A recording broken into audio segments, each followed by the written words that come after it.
Is it possible to live your entire life without knowing yourself?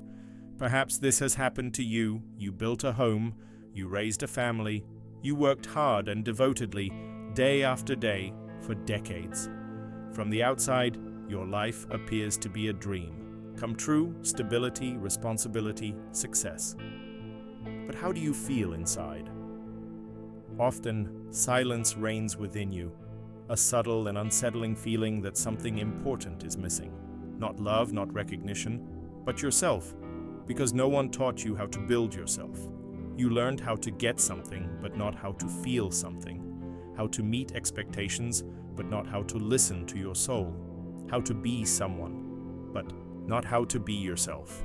You have built everything that is visible, but the invisible, the real you, may be buried under the ruins of other people's life decisions. Imagine someone who has spent their entire life building a house, brick by brick, with effort, with determination. And now, after years, they finally settle into that house and feel like a stranger. They didn't know the smell of those walls. They didn't know what to put on the empty walls of the room that was supposed to be their home, because all they ever thought about was how to survive, not how to make their home. This is not just a metaphor. It is the reality of hundreds of thousands of people who, after many years of work, obligations, loans, and commitments, reach a point where everything works, but nothing is alive. Who would you be if you gave up all the roles you've played over the years? I'm not asking about your job or your relationships. I'm asking, do you know how your soul feels when no one needs you? Carl Jung said that half of life is the time we spend building our personality, the identity we show to the world. But if we don't dare to look deeper, we end up identifying with this mask, and then we die before we die. Your soul doesn't care about your achievements. It doesn't care about your status, how productive you are, or the degrees you have. It wants only one thing, your presence. But how can you be present if you have spent years learning to hide behind a facade of obligations? It's like you've been watering the garden around your house for years, but you forgot one thing, the tree in the middle. The tree that symbolizes you. And now, when everything around you is blooming, you feel like you're withering away. The emptiness you feel is not a sign of failure. It's a challenge. It's not depression. It's your soul saying, you've built a world, but you've forgotten yourself. Will you bring me back? The moment of truth has arrived.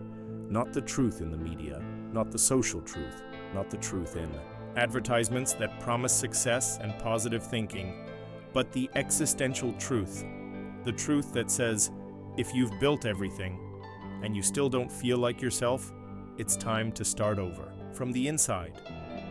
But will you have enough courage to tear down the house you built with other people's dreams to find your shadow, your voice, and your soul? Maybe your life was perfectly planned, but was it really your life? From an early age, you were built into a structure: education, work, family, security, loans, future. Step by step, year after year, you built something you had to protect from the chaos of existence. But in this structure, however perfect and predictable it may have been, one thing was missing: yourself. The soul does not live according to a plan. It does not breathe according to a schedule. It does not flourish in a table. The soul is like the wind, unpredictable, intangible, but real. And you have tried for years to organize it, to fit it into a program, to plan it in a calendar. But it is not here to serve your purposes. It came to wake you up. You have lived for years according to the plans of others, perhaps even with the best of intentions. You wanted to do everything right. You wanted stability. You wanted to be someone. But when you try to live up to other people's expectations of your life, you no longer hear the voice of your soul. And the soul does not cry out. It waits for years in silence until it falls silent, until something breaks, until it feels that everything that was supposed to give meaning to its life is just a function. That your agenda may be full, but that you are completely empty. Imagine a compass locked in a drawer because someone preferred a map. The soul is like that compass. It doesn't show you the exact way, but it always leads you to the truth. And maybe you've spent most of your life relying on other people's maps, on your parents, on the system, on the culture of success. You told yourself, only I can do this, only I can take care of this and that, then I won't have to listen to myself anymore. But then never comes. The soul does not know the word once. It lives here and now. If you don't listen to it today, tomorrow may just be a repeat of the past. Carl Jung said that the soul is not a product of the mind. It is not subject to logic. It is deeper than the mind, older than culture, stronger than any must. If you ignore it, suffering begins, not to punish it, but to stop it. Spiritual pain, exhaustion, existential crises are often signs that the soul can no longer remain silent, that your life, even if it is orderly, is not your life. It's like living in a perfectly furnished house that has never been your home. It's like going to a job every day that is not your calling. It's like waking up every morning with the feeling that somewhere along the way you lost yourself. Your soul is waiting. But not forever. Not at the door of your plans, but in the shadow of your desires, where you dare not look, because there is no longer control, order, or predictability.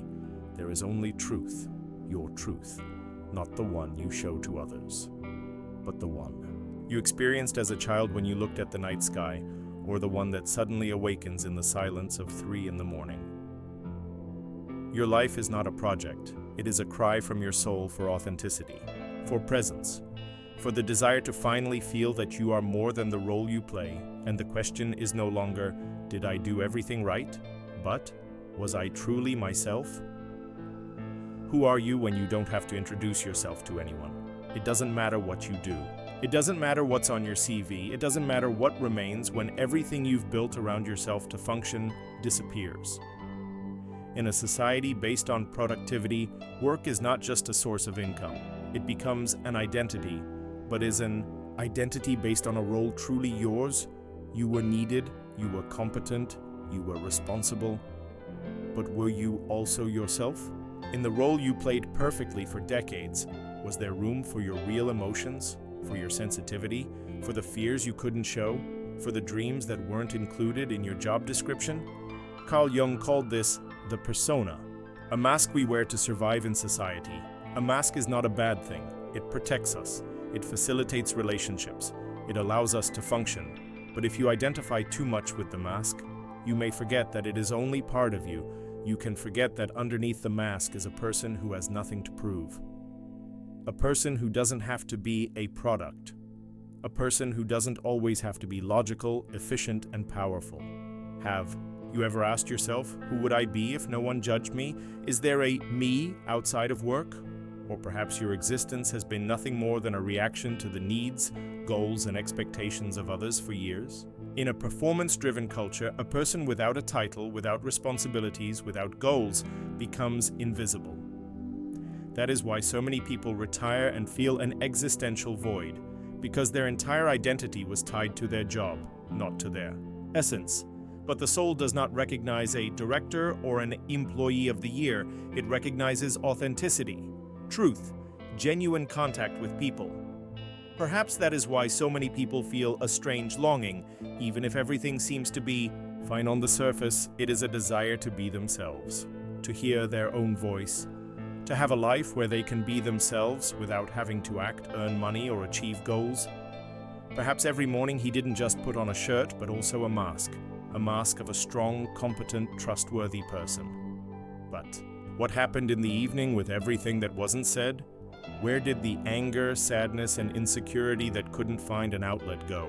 In what corner of your soul did you lock away the child who just wanted to enjoy the world without having to earn the right to exist? Because that is exactly what the system does to us. It teaches us to play a role until we come to believe that this is all we are, until the body says, enough, or until the soul begins to whisper questions that can no longer be covered up by a sense of duty. Imagine the following situation. An actor finishes his performance, leaves the stage, and doesn't know how to find himself again. This is what life looks like for someone who has played a professional role for decades without recognizing his true nature. This does not mean that the work was not suitable. It means that it wasn't enough to feed the soul, because the soul doesn't crave success. The soul craves truth. So don't ask yourself, was I a good employee? Ask yourself, did I ever allow myself to be myself apart from what I did for others? Have you ever considered whether your life is truly your own? It's not about whether you failed, made a mistake, or missed an opportunity. It's about something deeper, the authenticity of existence, which we sometimes replace with comfortable conformity. Because a life according to plan is not always the life your soul has chosen. For years, you have fulfilled the expectations of your family, society, and the ideal image you have of yourself. But were these your expectations? Have you become just a shadow of other people's dreams, like a shadow behind the door, waiting to see the light, but afraid to take the first step? Jung spoke of individualization, a process that requires courage to distinguish the true I from imposed templates. It is not an easy or quick path. It is a battle with the inner dragon that whispers, "Stay where you are safe." But safety without freedom is a prison for the soul. Was your decision truly yours? Did it come from the bottom of your heart, or rather from considerations such as, "This will look good," or "This will please others"? Life is not a script written by someone else. It is improvisation that requires authenticity, not perfection. It is not about giving up everything and starting over. It is about finding a path that is in harmony with your soul. It is about feeling that every step is not just a duty, but an expression of a meaningful life. Because real life has nothing to do with measurable results. It's like a garden. You can plant many flowers that grow only for others, but the soul needs plants that bloom with passion, joy, and truth. Not all flowers are decorative, some are wild and untamed, but it is precisely these that give the garden its character. Awakening begins when you stop deceiving yourself, when you recognize that it's not about wasting your life, but that you haven't yet begun to live it to the fullest, that you have been living someone else's life, and that your soul is calling you to create your own. Do you have the courage to look at yourself without illusions, without roles, without masks, without expectations? Only then can you create the space where you can truly be yourself, free, authentic, full of life. In a world that is constantly advancing, you are often seen as a cog in a machine, part of a larger machine that must function, produce, consume, and disappear. For the system, your value is measured by what you can do, how much you earn, how much you produce, what you achieve. You are a function that must operate without interruption, like a machine programmed for meaningless repetition. But where is your soul? Your soul knows a different truth. You are not a function, you are a personality. You are not a number on an invoice, an employee, the next task. You are a living, pulsating being who carries within you secrets, pain, joy, and unlimited potential. How many times have you heard the inner voice crying out, "I want to be seen, I want to be understood, I want to live by my own rules"? But this voice has been drowned out by external noise, the noise of the system, society's expectations, the pressure of everyday life. The silence of the soul becomes invisible, and you let yourself be carried away, becoming just a function in a large, soulless mechanism. Carl Jung taught that true life begins when we detach ourselves from the role imposed on us by the system and start listening to our soul. It is a challenge that requires courage, because breaking away from patterns is like leaving a beaten path and stepping into unknown territory. But it is only where there are no roads that you can find yourself. The soul does not want you to be productive. It wants you to be present. It does not expect results from you, just that you are there. To stop for a moment, breathe, look at the world through your own eyes, not through the eyes of the system. There is something revolutionary about this. Living for the soul means, in essence, giving up the pressure to be useful in favor of wholeness. It's like waking up from a long sleep. You suddenly realize that you don't have to prove anything to be of value. Sometimes the soul becomes so quiet that its voice is almost inaudible. But even then, it is still there, like a fire under the ashes. It only takes a drop of courage to awaken it and feel that you are more than just a function in the system. In the hustle and bustle of everyday life, it's easy to get lost in numbers. How many projects you've completed, how many goals you've achieved, how many tasks you've ticked off your list. Life starts to resemble a to-do list, and its true depth is lost in the shadow of obligations. But have you really lived? Have you been present in the moments that define our existence? The smell of rain after a long day, cooling your tired skin. The first rays of morning sun flooding the walls of your room with gold. A child's laughter chasing away the darkness of sadness and fatigue. Do you remember how everything smelled, how it sounded, how it pulsed in your body? Jung said that life is not a mechanical process, but a contact with the soul, with its mysterious rhythm that cannot be measured. How much have you done? This question interests the system, but the soul asks, how much have you felt? How many times have you allowed yourself an authentic experience without judgment, without pressure? After all, life is not a collection of tasks to be accomplished, but an encounter with the moment. To see the sun, even if a storm is raging around you. To touch the ground with your bare feet while your thoughts wander in chaos. To listen to your heart while the world is silent. You can live 100 years without really living. You can be busy all the time and still feel empty. On the other hand, a single moment of real contact with yourself and the world can change everything. It's the same with music. You can listen to thousands of songs, but only the ones that touch your soul will stay with you forever. The same goes for life. It's not the quantity that matters, but the quality of your experiences. That's why the question isn't, what did I do, but what did I feel? Real life isn't something you can weigh or measure. It is a dance of the soul, whose rhythm sometimes gets out of control to remind you that you are truly alive. How many times have you said, first I have to do my duties, then I'll live? Like a silent ritual, you have postponed your life every day until a moment that never came.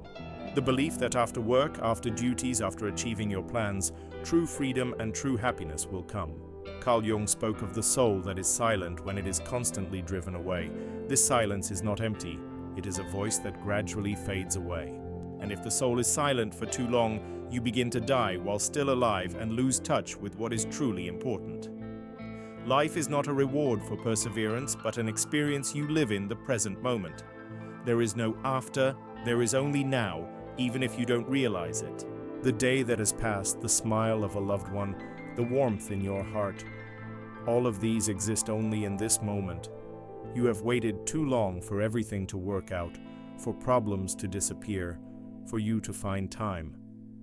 But the truth is harsh and at the same time, liberating. Life waits for no one. No. It doesn't stop at the threshold of your obligations. It doesn't look at the clock and give up. Your heart wants to live, but you keep stopping it. As if life was something you could put in a drawer and take out when you need it. But life is a river that flows regardless of your plans. Maybe it's time to stop putting off your soul until tomorrow. Start listening to its silent call, even if it means rethinking everything you've considered important until now. Because in the silence of your soul lies the truth that life is here and now, and that you have the power to participate in it. Let this be an invitation to wake up.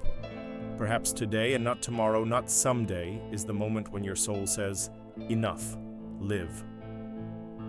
In the past, your value was measured by what you did, by your position, by the work rituals that determined the rhythm of your life.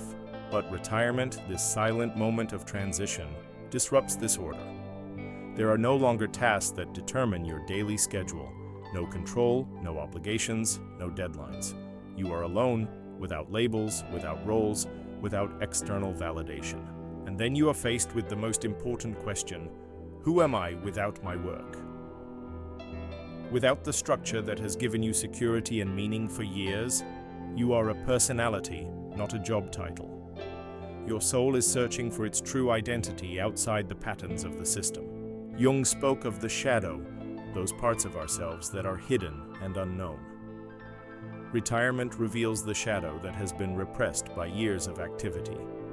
Now is the time to look it in the eye, to understand, accept, and love what has been rejected or forgotten until now. It is a journey to your deepest self, without the masks and roles you have played in front of the world. This can be liberating, but also frightening, because here you will encounter the truth about yourself, not the work you have done, not the results you have achieved, not the titles, but your pure essence. Can you still talk to your soul? Can you hear its gentle questions, which have nothing to do with efficiency, but everything to do with truth? Retirement is not the end, but the beginning of a new relationship with yourself, where it no longer matters what you have done, but who you are. In this silence, without external expectations, a profound awakening can take place. The soul begins to whisper that it is more than just a function in the system, that life has another dimension, a dimension that you can rediscover if you dare to take the step into this unknown space. Retirement is the moment when social roles end, but the dialogue with the true I begins. It is a time to learn to be yourself without plans, without masks, without appearances. Because the real work begins when you stop working. Time passes inexorably, and you find yourself at a crossroads where one path leads to the outside world and the other to your deepest self. Jung said that half of life is a journey through a world full of external successes and achievements, but the other half is a journey into the unknown depths of the soul. Now you have more time than ever, perhaps less power, perhaps more scars that you carry in your silent heart. But you have something more valuable, the opportunity to look inside yourself without fear. Do you remember what it's like to be truly yourself and not what the world wanted to see? Not what you wanted to appear to be, but what you really are. Not the shadow behind which you hid your pain and desires. If not now, then when? When will you decide to break the silence of your soul that is waiting to be heard? Every moment we live is a moment that will never return. It is a call for courage, not for great deeds, but for small steps towards ourselves that can change our whole life. It can be silence, meditation, a conversation with ourselves, looking in the mirror and accepting what we see. Jung emphasized that self-knowledge is not just a process, but also a challenge that requires dedication to the truth about yourself. There is no other path to perfection than to return to your own soul, now without putting it off until later. Do you have the courage to stop for a moment and listen to what has not been said? Because if you don't do it now, when will you? Perhaps this is the decisive moment, the beginning of your true life. Life is not a straight line. It is not a predetermined path. It is a pulsating and unpredictable rhythm that beats in your soul, even if you have ignored it, covered it up, and hidden it behind masks for years. Perhaps you thought that everything was lost, that the end of all possibilities had come, a time of silence and sadness for what can no longer be recovered. But the truth is different. Life does not stop as long as you breathe, and it is never too late to start over. You are the guardian of your gate, leading to true life, to your soul, to the light hidden in the shadows. You can open this gate or leave it closed forever. This decision is more important than all your external successes put together, because true life begins when you stop pretending, when you give up false images, and allow yourself to truly be yourself. Carl Jung said that individualization is a process that never ends, a birth, a death, and a continuous rebirth. You are this process. You are this continuous change. Your life is not a collection of events or predetermined scenarios. It is a resonance, a meeting of souls that find each other, awaken, and create a new reality. If you decide to start now, if you open the door to your soul, you will discover that you are not too late and that you are not lost. You are at the beginning of a new beginning, and everything that has been can change. Because real life doesn't start when something ends, but when you decide to truly. Life